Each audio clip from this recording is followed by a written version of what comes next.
VK English channel में आप सभी भाई बहनों का हार्दिक स्वागत है।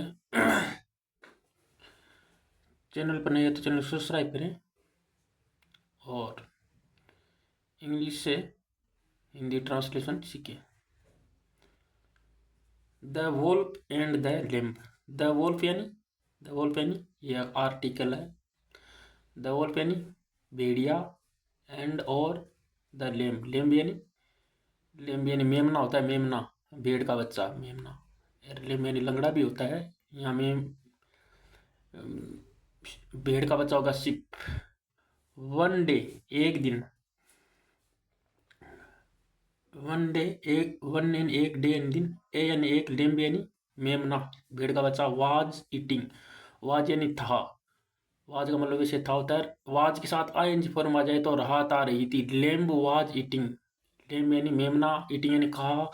ईटिंग के साथ आईएनजी फॉर्म तो राहत आ रही थी। खा रहा था, खा रहा। वाजन था, खा रहा था। क्या खा रहा था? स्वीट यानी मीठा। स्वीट यानी मीठा। ग्रास यानी घास। ग्रास का मतलब होता है घास खा रहा था। अवे यानी दूर। कहाँ से दूर? फ्रोम। अवे यानी दूर, फ्रोम यानी से। हर फ्लोक। हर यानी अपने। फ्लोक यानी झुंड से। अपने फ्लोक से, अपने झुंड से दूर खा रहा था घास को। ओप शिप। कहाँ के झुंड? ओप यानी कहाँ के की। शिप भेड़ू। शिप यानी भेड़। भेड़ के झुंड। भेड़ के हर फ्लोक। हर यानी अपने फ्लोक यानी झुंड से। हर फ्लोक अपने झुंड से दूर खा रहा था। She did she didn't notice. She यानी उसने, डिडंट का मतलब ओटी ये शॉर्ट में लिखा है। डिड नॉट है, इसका मतलब होता है शी यानी डिड नॉट यानी नहीं। नोटिस यानी ध्यान दिया, उसने ध्यान नहीं दिया। ए वोल्फ। ए यानी एक, वोल्फ यानी भेड़िया। वॉकिंग। वॉकिंग यानी राहत आ रही थी। आईएनजी फॉर्म लगे तो राहत। वॉकिंग यानी चल रहा था। कहाँ चल रहा था? नियरर। नियरर यानी पास में। टू है, किसके पास में? उसमें में। टू है यानी समझ बता रहे किसके पास में चल रहा था। हर यानी उसके पास में चल रहा था, उस मेमने के पास में फिर रहा था वो भेड़िया। वेन जब। शी शी शी सा, ये वो बच्ची है ना, वो भेड़ है। भेड़ शिप की बच्ची है। भेड़ भेड़िया मेमनी है वो। मेमना ने शी लगा ना, तो मेमनी है। शी यानी शी सा, उसने देखा। द वोल्फ भेड़िए को। She started. शी यानी उसने, स्टार्टेड यानी शुरू किया। ये पास्ट इंडेफिनिट टेंस है। शी स्टार्टेड, जिसमें सब्जेक्ट के बाद सेकंड फॉर्म आता है। शी स्टार्टेड, उसने शुरू किया। प्लीडिंग मतलब, प्लीडिंग यानी प्रार्थना करना या माफी मांगना। प्लीडिंग यानी प्रार्थना करना या माफी मांगना शुरू किया। प्लीज कृपया। Don't eat me. डोंट यानी मत। डोंट यानी नहीं, मत या नहीं। प्लीज यानी कृपया। डोंट यानी नहीं। ईट यानी खाओ। मी यानी मुझे। प्लीज मुझे मत खाओ। माई से मेरा। स्टोमच यानी पेट। स्टोमच का मतलब होता है पेट, इसको बेली भी कहते हैं इंग्लिश में। माई स्टोमच मेरा पेट। इज यानी है, फुल यानी भरा हुआ है। ओप ग्रास, किससे भरा हुआ है? घास से भरा। ओप यानी कहा कि घास। घास से भरा हुआ है, बुरा हुआ है। इसका मतलब कभी काके की होता है, कभी इसमें ऐसे ही। ये क्या मतलब होगा? इज यानी है, फुल यानी भरा हुआ है। ग्रास यानी घास से। घास का ऐसा थोड़ी होगा अपना, ऐसे शब्द बनता है कभी कभी। ज्यादातर इसका मतलब काके की होता है। अब घास से भरा हुआ है, तो इसका मतलब यहाँ से बोला जा रहा है। तो ये अलग अलग रूप है। मेन तो मतलब इसका काय के ही होता है ना। Full of grass. Full and भरा हुआ, ऑफ ग्रास घास से भरा हुआ है, तो नहीं जचेगा। कभी कभी चलता है, इंग्लिश का कोई वैसे सटीक नियम नहीं है। ऑफ ग्रास घास से भरा। You can wait. यू यानी आप, कैन यानी सकते हो, वेट यानी इंतजार कर सकते हो, वेट यानी इंतजार कर सकते हो। ए यानी एक, वाइल वेट इंतजार करते हो। ए वाइल जबकि। ए वाइल यानी जबकि। वेल यानी जबकि। टू मेक यानी बना सकते हो।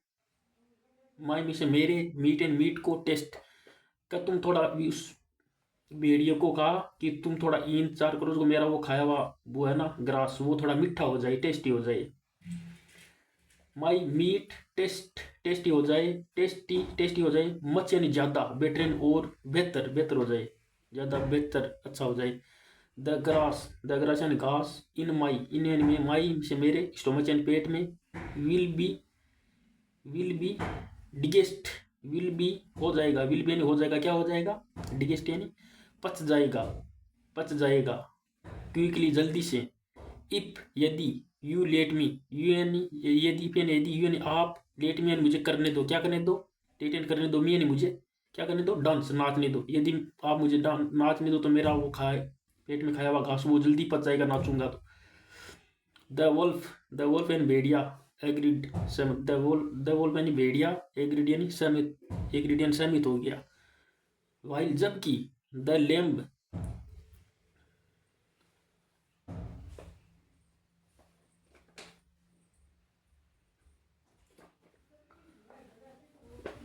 While,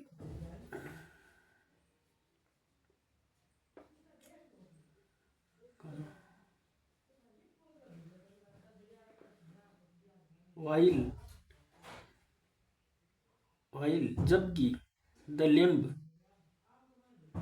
the wolf agreed, wolf सहमत हो गया। वाइल जबकि, द लैम्ब, वो लैम्ब यानी मेमना, वाज डांसिंग, वाज यानी वाज के साथ आईएनजी फॉर्म में राहत आ रही थी, वाज नाच रहा था, लैम्ब नाच रहा था, वो मेमना नाच रहा था।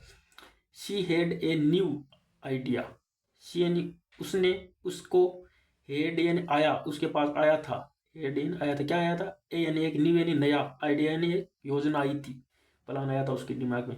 ही शेड उसने कहा, आई कैन, आई मैंने मैं कैन यानी सकता हूँ, क्या कर सकता हूँ, डांस यानी नाच सकता हूँ। फास्ट यानी और भी तेज, फास्ट यानी तेज होता है, फास्ट यानी और भी ज्यादा तेज। इफ यदि, यू टेक, यू यानी आप, टेक यानी लो, माई में से मेरी, बेल यानी घंटी, बजाने वाली घंटी, उस मेमने के पास घंटी थी वो ले लो, वो कह रहा है भेड़िए को, माई बेल मेरी घंटी ले लो, एंड और रिंग, रिंग यानी बजाने वाली कोई बजाने की चीज होती है, रिंग, रिंग कोई गोल रिंग होती है उसको।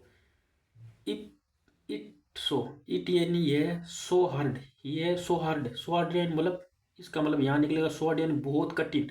इसका मतलब ये हो रहा है कि सो हार्ड बहुत कठिन का मतलब क्या, इसको इतनी खतरनाक बजाओ, सो हार्ड बजाओ घंटी को, आगे बताएगा। The wolf took, the wolf and भेड़िया ने टुक इन ले लिया, द बेल घंटी को ले लिया, एंड स्टार्टेड शुरू किया, क्या किया, टूरिंग, टूरिंग यानी बजाना, रिंग यानी बजाना, सो हार्ड, सो हार्ड यानी बहुत कठिन, सो हार्ड यानी बहुत खतरनाक बजाना शुरू किया। द शेपर्ड यानी चराने वाले, शेपर्ड यानी गडरिया, वो चराने, भेड़ों को चराने वाले होते हैं ना शेपर्ड, उसको शेपर्ड कहते हैं, गडरिया या उनके भेड़ों के मालिक को शेपर्ड। शेपर्ड ने हर्ड सुना, द साउंड यानी आवाज को सुना, एंड रेन, एंड एन और रेन एन दौड़े, क्विकली यानी जल्दी से, टू शेव यानी बताने के लिए, वर्ब से पहले टू का प्रयोग होता है, उसके लिए, के लिए, टू शेव यानी बचाने के लिए। The lamb life, the lamb की लाइफ, इसका मतलब ये लगा, इसका कहा कि लेम्ब यानी मेमने की लाइफ, जीवन को बचाने के लिए वो दौड़ कर भाग रहा है।